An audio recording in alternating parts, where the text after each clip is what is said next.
माननीय नायब सैनी जी, स्टेज के ऊपर बैठे हमारे सभी मंत्री साहिबान, विधायकगण, सम्मानित मंच और लोकसभा क्षेत्र से आए हुए सभी सम्मानित बुजुर्गों, माताओं, बहनों और बच्चों, आज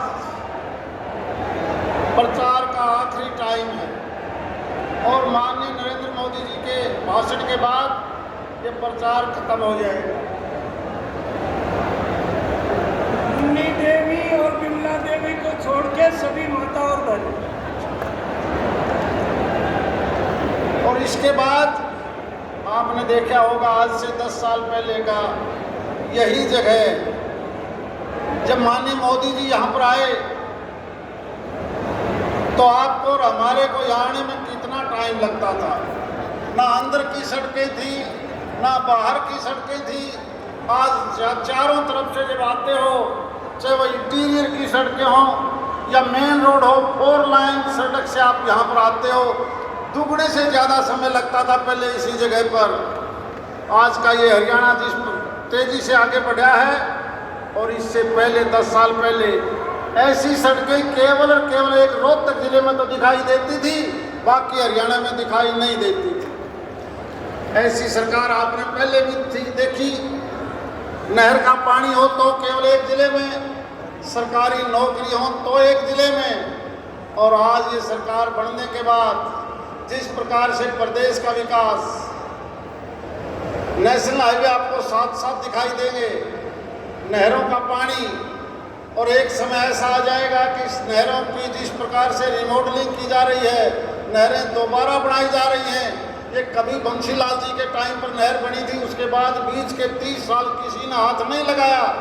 अब ये सरकार आने के बाद जिस प्रकार से पंप हाउस की बात हो, नहरों को दोबारा बनाने की बात हो, इस जवाहरलाल नेहरू के चाहे महेंद्रगढ़ कैनाल है या सतनाली फीडर है या दूई फीडर है, जितनी भी चैनल हैं सबको दोबारा से बनाया जा रहा है। और एक समय ऐसा आ जाएगा कि इस नहर की कैपेसिटी दुगनी हो जाएगी, और जिस दिन दुगनी हो जाएगी आपका पानी भी डबल हो जाएगा इस क्षेत्र का। ये क्षेत्र सबसे ज़्यादा उपजाऊ है। ये चुनाव प्रदेश का नहीं, ये देश का चुनाव है। आज देश के चुनाव में जहाँ आपका प्रधानमंत्री नरेंद्र मोदी जी जिस तेजी से देश को आगे बढ़ा रहे हैं,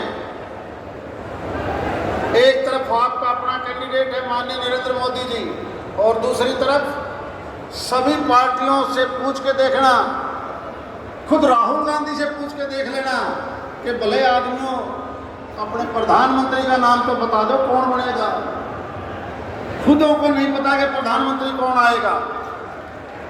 आज का ये प्रोग्राम क्योंकि आप सब माननीय नरेंद्र मोदी जी की बात को सुनने आए हैं, और जिस तेजी से सारे देश के अंदर, आप याद करो आज से 10 साल पहले चाहे उत्तर प्रदेश था, बिहार था, वेस्ट बंगाल हो या महाराष्ट्र, हर रोज कर्फ्यू लगा रहता था, हर रोज कर्फ्यू, बम ब्लास्ट।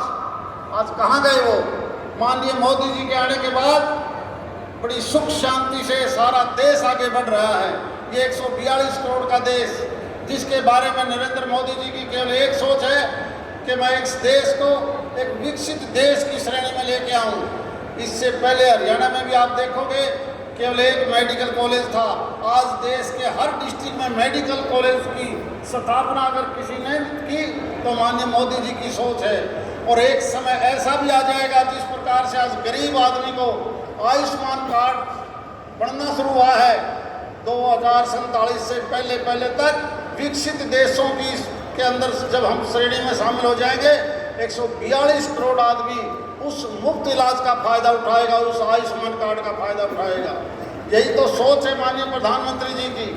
और दूसरी तरफ की सोच आप खुद देखते हो, उनके अपने अलग अलग घोषणा पत्र एक दूसरे से मेल नहीं खाते। नेशनल कॉन्फ्रेंस कहता है कि हम धारा 370 दोबारा लगाएंगे, दूसरी पार्टी कहती है कि हम सीए के कानून को नहीं मानेंगे।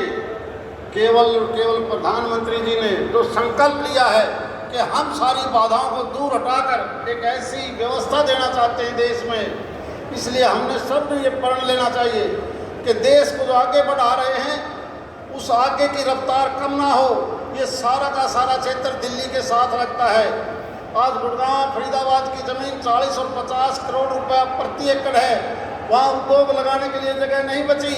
अब हमारे दो ही काम हैं आने वाले 5 साल के अंदर, हम नहरों का पानी डबल लेके कैसे आए अपने क्षेत्र के अंदर। दूसरा, यहाँ पर बड़ी बड़ी इंडस्ट्री, क्योंकि हमारे नेशनल हाईवे सब टच हो चुके हैं, रेलवे कनेक्टिविटी हो चुकी है। हम केवल 5 साल में ये काम करना चाहेंगे, IMT चाहे खुडाना हो, चाहे हमारी नारनौल के अंदर हो या भिवानी के अंदर हो, हम बड़े उद्योग इसलिए लगाना चाहेंगे क्योंकि यहाँ ज़मीन सस्ती है, वहाँ ज़मीन के रेट ज़्यादा हैं। बड़े उद्योगपति भी ये चाहेंगे कि यहाँ जब इंडस्ट्री डेवलप होंगी तो यहीं का सामान बम्बई हो, कलकत्ता हो, JNK हो या दिल्ली हो, हम बाहर भी भेज सकते हैं। इसलिए ये क्षेत्र आने वाले 5 साल में आपका हमारा केवल यही सपना है और माननीय मोदी जी का भी यही सपना है कि गुड़गांव, फरीदाबाद और दिल्ली से बाहर ये फैक्ट्रियाँ कैसे जाएँ। बड़े बड़े उद्योग जब यहाँ आएंगे तो जहाँ आर्थिक तौर पर हमारा इलाका बढ़ेगा, वहीं यहाँ पर रोजगार भी मिलेगा। इसलिए मैं ज़्यादा समय नहीं लेना चाहता, वक्ता बहुत हैं। आओ आज हम सब एक प्रण लें, हम सब भारत के वासी हैं, भारतीय हैं और सारे भारतीय जनता पार्टी के सदस्य बनके आज के बाद जब ये चुनाव प्रचार खत्म हो तो आपकी जीत निश्चित है। केवल मार्जिन कैसे बढ़ सकता है इस बार के अंदर सोचना है। इसलिए हर आदमी अपने बूथ पर जाके पूरी ताकत से दोपहर से पहले अपना वोट पोल करें, ताकि पिछली योजना से ज़्यादा मार्जिन 9 की 9 विधानसभा में हमने कैसे बढ़ाना है, केवल यही प्रण लेकर हम यहाँ से जाएंगे। बहुत बहुत धन्यवाद। जय हिंद।